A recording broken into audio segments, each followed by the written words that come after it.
Terima kasih diberikan. Kenalkan, nama saya Agus Prianto, berasal dari BPP Petak Pandang, Kecamatan Setiawan, dari Dinas Pertanian Kalimantan Tengah, Kabupaten Katingan, akan menyampaikan persentase tentang kota Neopolis menuju transportasi pelayanan publik. Ada beberapa permasalahan yang terjadi di kota Neopolis dalam mencapai visi kota, mewujudkan kota Neopolis yang sehat dan aman, nyaman untuk mengarah pada tatanan dunia baru, yang dengan misi meningkatkan sarana prasarana kota yang berkelanjutan dan berwawasan tatanan dunia baru. Yang kedua, memperkuat sumber daya ekonomi menjadi lebih mandiri, adil, tangguh menghadapi dampak pandemi COVID-19. Yang ketiga, mengembangkan komoditas sumber daya manusia, peningkatan mutu pendidikan, kesehatan, dan kesejahteraan sosial yang berwawasan tatanan dunia baru. Dari persoalan kota Neopolis menuju transportasi pelayanan publik ini, ada dua persoalan yang dapat saya identifikasikan yang terjadi di kota tersebut, terutama dalam menuju transportasi pelayanan publik. Yang pertama, permasalahan sistem pelayanan publik yang belum online. Yang kedua, sikap pengusaha yang tidak respon terhadap layanan publik. Untuk permasalahan yang pertama, sistem layanan publik yang belum online ini sangat tidak begitu efektif bila tidak sistemnya tidak online. Karena dengan sistem online, kegiatan perizinan yang dilakukan di kota Metropolis bisa tertata dengan baik, tertib, dan bila terjadi kesalahan bisa dengan mudah untuk diperbaiki. Sementara kalau hanya dengan sistemnya yang manual, yang belum online, didapat sistem perizinan yang tidak tertata dengan baik dan agak sulit dalam mengatasi perizinan yang sesuai dengan yang diharapkan dengan kota.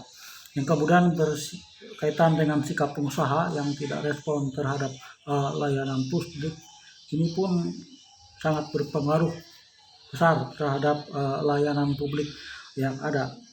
Dengan sikap pengusaha yang respon, artinya ini berhubungan dengan SDM-nya, kegiatan pelayanan publik itu bisa dilakukan dengan baik, artinya mendapat respon dan berjalan sesuai dengan rencanakan.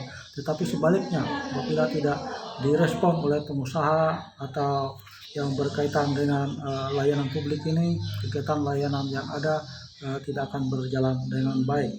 Sikap pengusaha ini bisa terwujud bila ada sosialisasi yang lebih tegas dan jelas lagi dari pemegang kebijakan.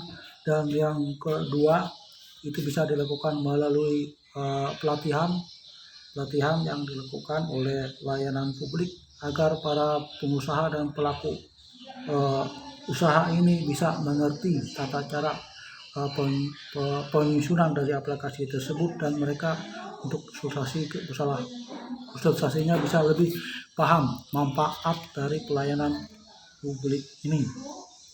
Untuk persoalan yang berkaitan dengan malpraktek yang ada di kota Neopolis ini, itu lebih kepada individu yang kecenderungannya tidak bertanggung jawab terhadap tugasnya. Ini bisa dipersempit lagi ya masalah malprakteknya itu dengan cara lebih mengedepankan sanksi yang lebih tegas. Yang kedua, pengawasan kegiatan dari layanan publik itu bisa lebih berketat lagi. Apabila ada persoalan yang melingkupi malpraktek, tidak dibiarkan lebih lama, tetapi lebih cepat diambil tindakan yang tegas dan jelas. Sistem layanan publik yang belum online bisa dilakukan dengan lebih memperjelas lagi urusan yang berkaitan dengan yang online kebijakan, hingga bisa kebijakan publik ini online. Itu saja mungkin saya sampaikan masalah identifikasi permasalahan menuju transportasi pelayanan publik di kota Neopolis. Sekian, terima kasih.